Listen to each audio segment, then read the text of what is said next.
This is with their best player being a 22-year-old Alperen Sengun, who is the guy that you kind of alluded to that I wanted to talk about. And I really want to talk about him. And there's a couple other angles, like you mentioned, to talk about the Rockets from. But to me, it does start with Sengun, because I just think that he has such obvious like strengths that people notice, and that when you think about Sengun, you think about his playmaking, you think about his elite rebounding, like an unbelievable rebounder. He genuinely does come across to be like a pre-evolved state Jokic, and I know that's like it's cliche at this point. He's like Charmeleon Jokic at this, like right before, he's not Charizard, but he's right there. And I agree with that. I think that he's really gifted in that way. He can create plays with his gravity near the rim. He has this full array of like spins and finishes, and his passing as a playmaker is awesome, especially at his position. The one thing he doesn't have is the 3-point shooting, which I do think will come along for him at some point.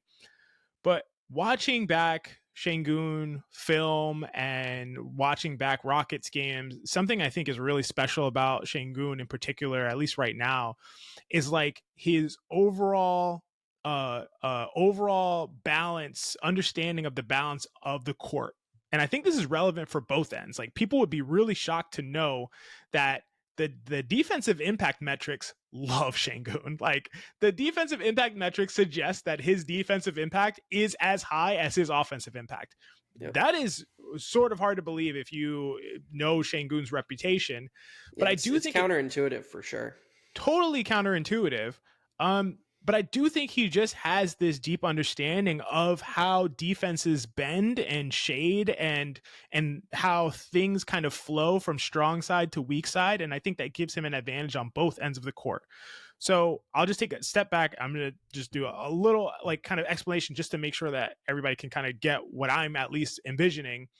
When the ball is on one side of the court, we consider that the strong side. And obviously the side that the ball is not on, we consider that the weak side. In the vast majority of circumstances, right, everyone is not just like matching up with their players defensively, like just attached to them. Like, we see defenses, guys on the weak side of the court shading towards the strong side because that's where the immediate threat is. They want to make it more difficult for the ball to get to the rim and, for there to be super easy opportunities to score. And by showing more players, it clogs things up more. And Geoff, they can get away with it because it's not like you could just teleport the ball from one side of the court to the other. You have to pass it there. So it takes time to transfer, to reverse the ball from one side of the court to the other. And so this is a very like simplified, but I think accurate version of how defenses try to operate in the modern NBA. I think Sengun's gift and what he's elite at is being able to connect one side of the court to the other. So he just understands like positioning, how to take advantage of the defense that's kind of shading and bending, especially when he's in the middle of the court and can dictate which side the ball goes to. He can bait, defenders to kind of commit to one end and punish it, especially from the painted area, especially from the free throw line area. He can pump one way and swing the other, dribble into like a DHO and then fake the handoff and then pass it back the way he came. I think he's just like a ball reversal like god at this point, and I think it absolutely confuses defenses. It is one of the reasons why the Rockets are able to get away with playing multiple non-shooters on the court at the same time, able to get away with Amen Thompson effectively clogging up the dunker spot like on almost every possession for them, while also having Sengun on the court, who is not a threat from 3-point range at this time. And I also think it's a major reason why his defense is so good. Like, he knows he can cheat towards one side. He knows when to gamble. He knows when to stay home. And it just allows him to position himself in the correct way. And so to me, that's a huge gift that Sengun has that affects both ends of the court. And I think in a lot of cases is why this Rockets team is able to be effective despite multiple guys, almost every single guy in their lineup being in and out, or every single guy in the rotation being in and out of the lineup. And I think it's due in large part to Sengun. He does this one thing, and I feel like I'm going to sound cocky here. I feel like I'm going to be the first person to sort of introduce this concept, at least verbalize it this way. That's exciting. So if you're a tennis fan, and you're a serious tennis fan, you know that there's this concept called pattern changing that Andy Roddick introduced a few years ago. And if you're not a tennis fan, I'll tell you what it is. What pattern changing is, it's basically when you hit a forehand to the other person's forehand, the natural shot is for you to keep hitting it back and forth where the ball is coming from. That's where it is easiest to hit. So same goes for backhand. When you see two righties hitting backhands to each other, it's just because it's easier for you to hit a cross-court backhand to the backhand. You're more likely to hit it in. Andy Roddick once referred to Novak Djokovic as the greatest pattern changer of all time. And that was part of what made him so great is Novak Djokovic would get a cross-court forehand and rip it up the line. And the person wouldn't expect it because wouldn't expect him to change the pattern. You just assume the forehand was going back to the forehand.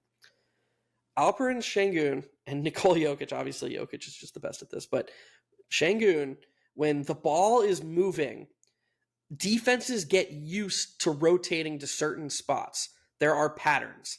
It is almost a science. You're taught these principles and you become robots basically. Oh, the ball's swinging around the perimeter and you're going to pass to the next guy, and you get taught these principles and these lessons, and this is just human nature. It's what 99% of players do. When the ball swings to Sengun or he gets the ball in the short roll and you expect him to pass it to a certain spot because the help is coming from a certain spot, he is going to change the pattern. And he is going to pump fake and find a new open guy, or he is going to pass it to a place that you don't expect.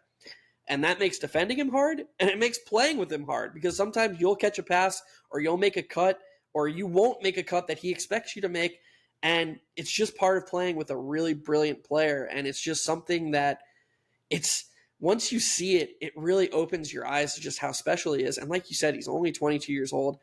I think one thing that Udoka has done, and I know we don't want to credit a coach too much, but on the spectrum of brilliance to tactically scientific, tactically sound, I think Sengun in the past, before Udoka showed up, leaned super heavily into the artist, into the improv and just going out there and doing his thing. And I think that one thing Udoka has done is he's let him maintain that brilliance, but just sort of reeled him in a little bit, made him just a little bit more technically sound, especially on the defensive end of the court. And what we're seeing right now is just an amazing fringe All-NBA player. I don't know how high we want to go, but he's been great. And I just wanted to give a shout out to that because it's just so much fun to watch him play. Definitely, to me, fringe all NBA, and I love that analogy. So illustrative. I really love that, and I think it's totally spot on.